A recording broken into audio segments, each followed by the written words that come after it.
ಜೈ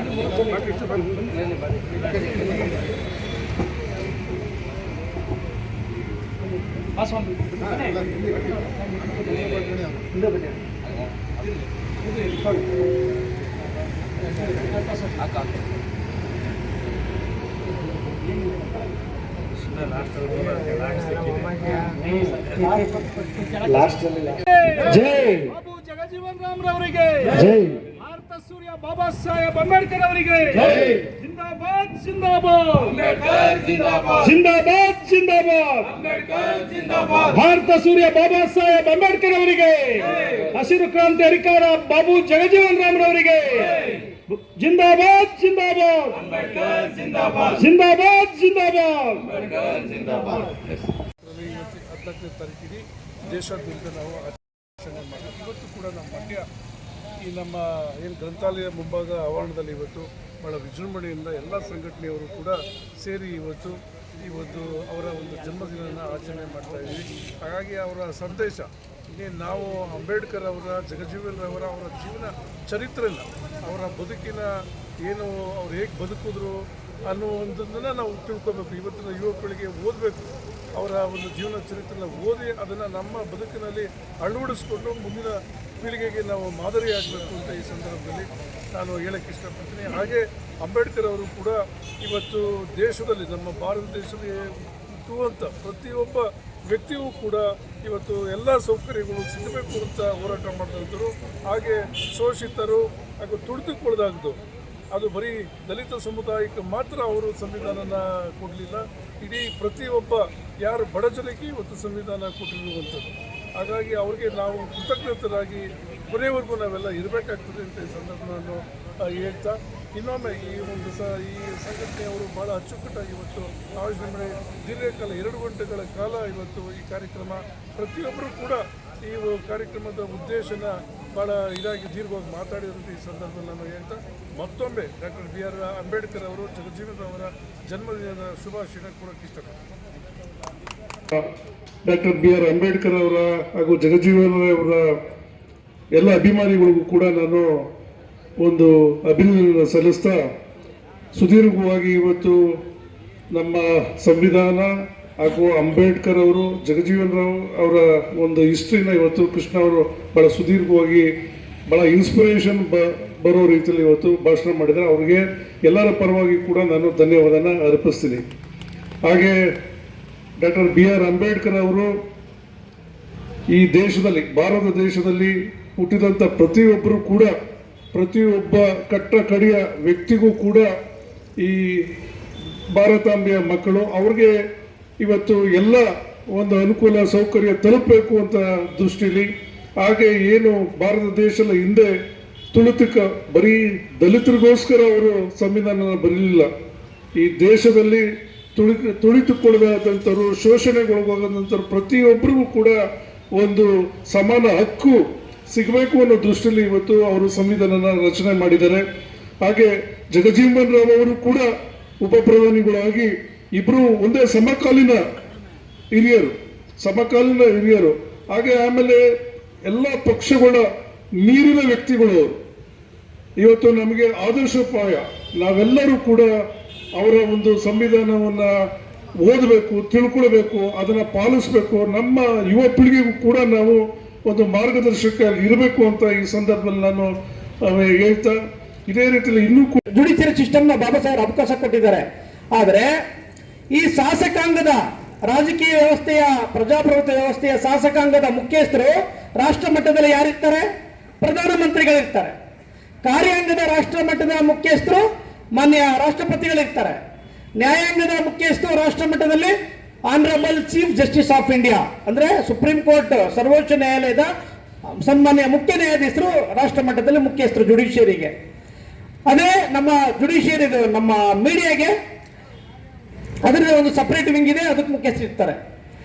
ಇಡೀ ದೇಶಕ್ಕೆ, ಶಾಸಕಾಂಗಕ್ಕೆ ನಾನೇ ಮುಖ್ಯಸ್ಥ ಅಂತ ಹೇಳ್ಬಿಟ್ಟು ಮಾನ್ಯ ಪ್ರಧಾನಮಂತ್ರಿಗಳು ತಮ್ಮ ವಿವೇಚನೆಗೆ ಇಷ್ಟ ಬಂದಂತೆ ಮನಸೋ ಇಚ್ಛೆ ಯಾವ್ದಾದ್ರು ನಿರ್ಣಯ, ತೀರ್ಮಾನಗಳನ್ನ ತೆಗೆದುಕೊಳ್ಳೋದಕ್ಕೆ ಸಾಧ್ಯ ಇದೆಯಾ? ಇಲ್ಲ. ಅದೇ ರೀತಿ ಎಲ್ಲ ಗ್ರಾಜ್ಯುಯೇಟ್ಸು PhD ಸ್ಕಾಲರ್ಗಳಿಗೆ ನಾನು ಮುಖ್ಯಸ್ಥ ಕಾರ್ಯಾಂಗಕ್ಕೆ ಅಂತ ಹೇಳ್ಬಿಟ್ಟು ಮೊನ್ನೆ ರಾಷ್ಟ್ರಪತಿಗಳು ತಮ್ಮಿಷ್ಟ ಬಂದಂಗೆ ತೀರ್ಮಾನಗಳನ್ನ ತಗೊಳಕ್ ಸಾಧ್ಯ ಇದೆಯಾ? ಅದು ಸಾಧ್ಯ ಇಲ್ಲ. ಅಂತೆಯೇ ಲೆಜಿಸ್ಲೇಚರ್ ಎಕ್ಸಿಕ್ಯೂಟಿವ್ಸ್ಗಿಂತ ನನಗೆ ಸಪರೇಟ್ ಜುಡಿಷಿಯಲ್ ಪವರ್ ಇದೆ ಅಂತ ಹೇಳ್ಬಿಟ್ಟು ಇಡೀ ಎಲ್ಲ ನ್ಯಾಯಾಲಯಗಳಿಗೆ JMFC ಇಂದ ಹಿಡಿದು ಹೈಕೋರ್ಟ್ ಸುಪ್ರೀಂ ಕೋರ್ಟ್ ವರೆಗೂ ನಾನೇ ಚೀಫ್ ಜಸ್ಟಿಸ್ ಅಂತ ಹೇಳ್ಬಿಟ್ಟು honourable chief justice of India ನನ್ನ ಇಚ್ಛೆಯಂತೆ ತೀರ್ಪುಗಳು ಕೊಡ್ತೀನಿ ಅಂತ ಹೇಳಕ್ಕೆ ಅವಕಾಶ ಇದೆಯಾ? ಇಲ್ಲ. ಮತ್ತೆ ಮೀಡಿಯಾದವರು ನಾವು ಈ ಮೂರನ್ನು ಮೀರಿ ನಡ್ಕೊಳ್ತೀವಿ ಅಂತ ಹೇಳೋದಕ್ಕೆ ಅವಕಾಶ ಇದೆಯಾ? ಅದಕ್ಕೂ ಇಲ್ಲ. ಮತ್ತೆ ಈ 4 ಜನರು ನೋಡಿ, ಪ್ರೈಮ್ ಮಿನಿಸ್ಟರ್ ಸುಪ್ರೀಂ ಅಂತೀವಿ, ಪ್ರೆಸಿಡೆಂಟ್ ಆಫ್ ಇಂಡಿಯಾ ಕೂಡ ಇಲ್ಲಿ ತನಕ ತಲೆಬಾಗಿರಲಿಲ್ಲ. ಅವನೊಂದು ರೀತಿ ಹುಚ್ಚಿದವರೇ ಅಂತ ನಾವೆಲ್ಲ ಯೂಟ್ಯೂಬ್ಲೆಲ್ಲ ನೋಡಿದ್ದೀವಿ. ಇಂಥವ್ರು ಮುಗಿಸ್ಬೇಕು ಅಂದ್ರೆ ಅಂಥವ್ರು ಶೂಟ್ ಮಾಡ್ತಿರೋದೇ ಕೆಲಸ. ಅವರು ಅಂಬೇಡ್ಕರ್ ಅವರ ಜಯಂತಿಯನ್ನು ಆಚರಣೆ ಮಾಡಿ ನಾನು ಇವತ್ತು ಅಂಬೇಡ್ಕರ್ ಅವರ ಭಾವಚಿತ್ರಕ್ಕೆ ತಲೆಬಾಗಿ ನಮಸ್ಕಾರ ಮಾಡ್ತಾಯಿದ್ದೀನಿ ಅಂತೇಳಿ ಆ ಉತ್ತರ ಕೊರಿಯಾದ ದೊರೆ ಹೇಳಿದ್ದಾರೆ. ಈಗ ಅವರ ಮಗಳಿಗೆ ಪಟ್ಟ ಕಟ್ಟಿದ್ದಾರೆ. ಹಾಗಾಗಿ ಅಂಬೇಡ್ಕರ್ ಅವರು 32 ಡಿಗ್ರಿಗಳನ್ನು ಪಡೆದಿದ್ದದ್ದು, 4 PhD ಡಿಗ್ರಿಗಳು, 32 ಡಿಗ್ರಿಗಳು ಪಡೆದಿದ್ದದ್ದು. ಅಂಬೇಡ್ಕರ್ ಅವರ ಭಾವಚಿತ್ರವನ್ನು ಹೆಚ್ಚಾಗಿ ಹೆಣ್ಮಕ್ಳು ಮನೆಗಳಲ್ಲಿ ಇಟ್ಕೊಳ್ಬೇಕು. ಯಾಕಂದ್ರೆ ಅವ್ರ ಹಿಂದೂ ಕೋಡ್ ಬಿಲ್ ಇದೆಯಲ್ಲ, ಆ ಹಿಂದೂ ಕೋಡ್ ಬಿಲ್ಲು ಮಹಿಳೆಯರಿಗೆ ಸಮಾನತೆ ಕೊಡಬೇಕು, ಅವ್ರಿಗೆ ಮುಖಾಂತರ ಅವ್ರನ್ನ ಅಭಿನಂದಿಸಬೇಕು.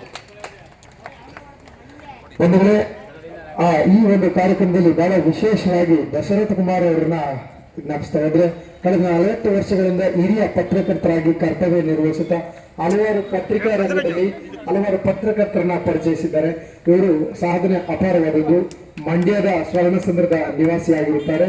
ಇವರಿಗೆ ನಿಮ್ಮೆಲ್ಲರ ಪರವಾಗಿ ಡಾಕ್ಟರ್ BR ಅಂಬೇಡ್ಕರ್ ಅವರ ಜಯಂತ್ಯೋತ್ಸವದ ಅಂಗವಾಗಿ ತುಂಬ ಹೃದಯದಿಂದ ಅಭಿನಂದಿಸುತ್ತಿದ್ದೀನಿ. ಹಾಗೆ ಡಾಕ್ಟರ್ ಸಂಜಯ್ ಕುಮಾರ್ ಅವರ ಬಗ್ಗೆ ಮಾತನಾಡ್ತಾ ಹೋದ್ರೆ, ಅವರು ಮೂಲತಃ ಕನಕಪುರದವರು. ಮಂಡ್ಯದ ಮಿಮ್ಸ್ನಲ್ಲಿ ಸಹಾಯಕ ಪ್ರಾಧ್ಯಾಪಕರಾಗಿ ಗರ್ಭಿಣಿ ಮತ್ತು ಸ್ತ್ರೀರೋಗ ತಜ್ಞರಾಗಿ ಕರ್ತವ್ಯನ ನಿರ್ವಹಿಸ್ತಾ ಇದ್ದಾರೆ. ಅವರಿಗೆ ತುಂಬ ಹೃದಯದ ಅಭಿನಂದನೆಗಳನ್ನ ಸಲ್ಲಿಸ್ತಾ ಇದ್ದೀವಿ. ಹಾಗೆ B. ಕೃಷ್ಣ ಅವರ ಬಗ್ಗೆ ಮಾತನಾಡ್ತಾ ಹೋದ್ರೆ, ಅವರು ಸಹ ಕಾರ್ಯನಿರತ ಪತ್ರಕರ್ತರ ಸಂಘದ ಜಿಲ್ಲಾಧ್ಯಕ್ಷರಾಗಿ ಕರ್ತವ್ಯ ನಿರ್ವಹಿಸ್ತಾ ಇದ್ದಾರೆ. ಬಿಜೆಪಿ ಪಕ್ಷದಲ್ಲಿ ಸಕ್ರಿಯವಾಗಿ ಪಾಲ್ಗೊಂಡು ನಿರ್ವಹಿಸ್ಕೊಳ್ತಾ ಇದ್ದಾರೆ. ಹಲವಾರು ಸಂಘಟನೆಯಲ್ಲಿ ಭಾಗವಹಿಸಿ ಹಾಗೂ ಒಳ ಮೀಸಲಾತಿಯಲ್ಲಿ ಸಹ ಹೋರಾಟದಲ್ಲಿ ಭಾಗವಹಿಸಿ ಜಿಲ್ಲಾದ್ಯಂತ ಪ್ರಚಾರ ಮಾಡುವುದರಲ್ಲಿ ಮುಂಚೂಣಿಯಲ್ಲಿ ಯಶಸ್ವಿಯಾಗಿದ್ದಾರೆ. ಅವ್ರಿಗೂ ಸಹ ಆತ್ಮೀಯವಾದಂಥ ಧನ್ಯವಾದಗಳನ್ನ ತಿಳಿಸುತ್ತಾ, ಒಂದು ವೇಳೆ ಇವತ್ತು ದಸರಥರವರು 59ನೇ ಹುಟ್ಟುಹಬ್ಬ ಆಚರಣೆ ಮಾಡ್ಕೊಳ್ತಾ ಇದ್ದಾರೆ. ನಿಮ್ಮೆಲ್ಲರ ಜೋರಾದ ಚಪ್ಪಾಳೆಯೊಂದಿಗೆ ಅವರಿಗೆ ಹುಟ್ಟುಹಬ್ಬದ ಶುಭಾಶಯಗಳನ್ನು ಸಹ ಕೋರ್ತಾ ಇದ್ದೀವಿ. ಈ ಕಾರ್ಯಕ್ರಮ ಬಹಳ ಯಶಸ್ವಿಯಾಗಿ ಕಾರಣಕರ್ತರಾದಂತಹ ಶಿವಶಂಕರ್ ಅವರು ದಯವಿಟ್ಟು ವೇದಿಕೆ ಮೇಲೆ ಆಗಮಿಸಬೇಕು. ಹಾಗೆ ಶಿವಣ್ಣವರು ಮತ್ತೆ ದಯಮಾಡಿ ಶಿವಶಂಕರ್ ಅವರು ವೇದಿಕೆ ಮೇಲೆ ಆಗಮಿಸಬಹುದು ಅಂತ ಕೇಳ್ಕೊಳ್ತಾ ಇದ್ವಿ. ಈ ಕಾರ್ಯಕ್ರಮ ಯಶಸ್ವಿ ಆಗೋದಕ್ಕೆ ಕಾರಣ ಶಿವಶಂಕರ್ ಅವರು ಬಹಳ ಶ್ರಮ ವಹಿಸಿ ಅವರ ತಂಡ ದಯವಿಟ್ಟು ವೇದಿಕೆ ಮೇಲೆ ಆಗಮಿಸಬೇಕು. ಬಿದ್ದೋದ ತಕ್ಷಣವೇ ಡಾಕ್ಟರ್ ಬಾಬಾ ಸಾಹೇಬ್ ಅಂಬೇಡ್ಕರ್ ಅವರು ಆ ರಾಜೀನಾಮೆ ಕೊಡುವಂಥ ಸಂದರ್ಭದಲ್ಲಿ ಅವರು ಪತ್ರದಲ್ಲಿ ಬರೀತಾರೆ, ನೀವು ಯಾರು ಕೂಡ ಮಹಿಳೆಯರ ಪರ ಇಲ್ಲ, ಮಹಿಳೆಯರಿಗೆ ನ್ಯಾಯ ಕೊಡಲ್ಲ, ಮಹಿಳೆಯರ ಕಷ್ಟ ಸುಖಗಳಲ್ಲಿ ನೀವು ಭಾಗಿಯಾಗುವ ಮನಸ್ಸು ನಿಮ್ಮಲ್ಲಿ ಇಲ್ಲ, ಹಾಗಾಗಿ ನಾನು ಇವತ್ತು ಈ ರಾಜೀನಾಮೆಯನ್ನು ಕೊಡ್ತಾ ಇದ್ದೀನಿ ಅಂತೇಳಿ ರಾಜೀನಾಮೆ ಸಲ್ಲಿಸ್ಬಿಡ್ತಾರೆ. ಅವ್ರಿಗೆ ಎಷ್ಟು ನೊಂದಿರಬೇಕು. ಏನಾದರೂ ಅವತ್ತು ಇವ್ರ ಮಾತನ್ನು ಕೇಳಿದರೆ ಇವತ್ತು ನಮ್ಮ ರಾಷ್ಟ್ರ ಇನ್ನೂ ಹೆಚ್ಚಿನ ಮಟ್ಟದಲ್ಲಿ ಅಭಿವೃದ್ಧಿ ಆಗ್ತಾ ಇತ್ತು. ಈಗ 370 ಅನುಚ್ಛೇದ ಆರ್ಟಿಕಲ್ಲು ಅದನ್ನು ರದ್ದು ಮಾಡಿದ್ರು. ಅಂದೇ ಡಾಕ್ಟರ್ ಬಾಬಾ ಸಾಹೇಬ್ ಅಂಬೇಡ್ಕರ್ ಅವರು ಕಾನೂನು ಸಚಿವರಾಗಿದ್ದಂಥ ಸಂದರ್ಭದಲ್ಲಿ ಈ 300 ಆರ್ಟಿಕಲ್ ಏನಿದೆ ಅದಕ್ಕೆ ನನ್ನ ಸಂಪೂರ್ಣ ಬೆಂಬಲ ಇಲ್ಲ, ನಾನು ಇದಕ್ಕೆ ವಿರೋಧ, ಹಾಗಾಗಿ 370 ಆರ್ಟಿಕಲನ್ನು ನೀವು ಜಾರಿ ಮಾಡಬೇಡಿ ಅಂತ ಅವರು ಹೇಳಿದ್ರು.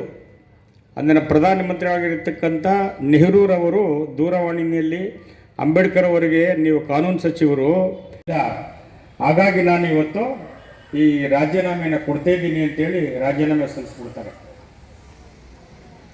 ಅವ್ರಿಗೆ ಎಷ್ಟು ನೊಂದಿರಬೇಕು. ಏನಾದರೂ ಅವತ್ತು ಇವ್ರ ಮಾತನ್ನು ಕೇಳಿದರೆ ಇವತ್ತು ನಮ್ಮ ರಾಷ್ಟ್ರ ಇನ್ನೂ ಹೆಚ್ಚಿನ ಮಟ್ಟದಲ್ಲಿ ಅಭಿವೃದ್ಧಿ ಆಗ್ತಾ ಇತ್ತು. ಈಗ 370 ಅನುಚ್ಛೇದ ಆರ್ಟಿಕಲ್ಲು ಅದನ್ನು ರದ್ದು ಮಾಡಿದ್ರು. ಅಂದೇ ಡಾಕ್ಟರ್ ಬಾಬಾ ಸಾಹೇಬ್ ಅಂಬೇಡ್ಕರ್ ಅವರು ಕಾನೂನು ಸಚಿವರಾಗಿದ್ದಂಥ ಸಂದರ್ಭದಲ್ಲಿ ಈ 300